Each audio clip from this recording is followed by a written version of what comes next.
తెలంగాణలో కాంగ్రెస్ ప్రభుత్వం కొలువుదీరినప్పటి నుండి రేవంత్ సర్కార్ పడిపోతుందని కారు కమలం నేతలు తెగ ప్రచారం చేశారు. అయినా కానీ కాంగ్రెస్ నేతలు ఒక్కటిగా బలంగా ఉండి ఇచ్చిన హామీలను అమలు చేస్తూ ప్రజలను తమ వైపుకు మళ్లించుకున్నారు.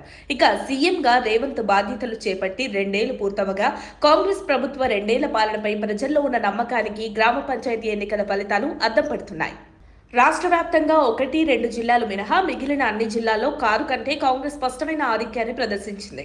బీఆర్ఎస్, బీజేపీలకు అనుకూలంగా ఉంటాయని భావించిన జిల్లాల్లో సైతం కాంగ్రెస్ క్లీన్ స్వీప్ చేసి సత్తా చాటింది. ఆదిలాబాద్, కామారెడ్డి, నిజామాబాద్, కరీంనగర్ వంటి జిల్లాల్లో కాంగ్రెస్ బలపరిచిన మెజారిటీ అభ్యర్థులు గెలుపొందారు. గత 2 ఏళ్ల కాలంలో సీఎం రేవంత్ రెడ్డి ఏ అభివృద్ధి కార్యక్రమాన్ని మొదలుపెట్టినా దానిలో స్కామ్ గా బీఆర్ఎస్ చిత్రీకరిస్తూ వచ్చింది. ఇక బీఆర్ఎస్ చేసే విమర్శలకు వంతపాడుతూ బీజేపీ కూడా రేవంత్ రెడ్డిపై అదే స్థాయిలో ఆరోపణలు చేస్తూ వచ్చింది.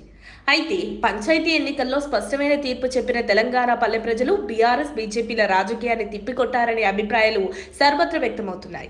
ఈ 2 విపక్ష పార్టీలు చేస్తున్న విమర్శలను పట్టించుకోకుండా కాంగ్రెస్ సంక్షేమ పథకాలకు ప్రజలు జైకొట్టారనే చర్చ నడుస్తోంది.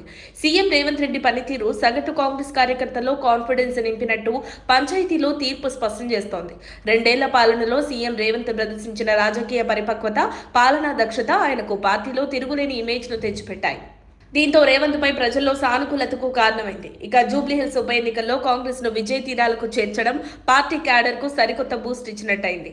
5.7 లక్షల కోట్ల పెట్టుబడులు సాధించిన తెలంగాణ రైజింగ్ గ్లోబల్ సమిట్ ఆతిథ్యంలో లియోనిల్ మెస్సీని మైమరిపించిన హైదరాబాద్ టూర్ వంటి అంతర్జాతీయ ఈవెంట్లను ఎక్కడా ఎలాంటి లోపాలు లేకుండా విజయవంతంగా పూర్తి చేసిన సీఎం రేవంత్ అడ్మినిస్ట్రేషన్ పై దేశవ్యాప్తంగా ప్రశంసలు అందుతున్నాయి.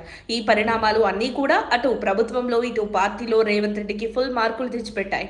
అంతేకాకుండా అధిష్టానం ముందు రేవంత్ ఇమేజ్ ను అమాంతం పెంచాయి. ప్రత్యామ్నాయం అనే మాట వినబడకుండా ప్రభుత్వాన్ని రేవంత్ రెడ్డి నడుపుతున్న తీరుపై అధిష్టానం ఫుల్ హ్యాపీగా ఉన్నట్టు కనిపిస్తోంది. ఏదేమైనా సీఎం రేవంత్ రెడ్డి నాయకత్వంలో గ్రామ పంచాయతీ ఎన్నికల్లో 60% సర్పంచ్ స్థానాలను గెలుచుకొని సత్తా చూపిన కాంగ్రెస్ పార్టీ తెలంగాణలో తిరిగి పూర్వ వైభవాన్ని సొంతం చేసుకుందనే విశ్లేషణలు సర్వత్రా వినిపిస్తున్నాయి. మరిన్ని అప్డేట్స్ కోసం మా కాయ్ టీవీని సబ్స్క్రైబ్ చేసుకోండి. మా వీడియో కనుక మీకు నచ్చినట్లయితే లైక్ చేయండి, షేర్ చేయండి. మీ విలువైన అభిప్రాయాలను కామెంట్ బాక్స్లో తెలియజేయండి.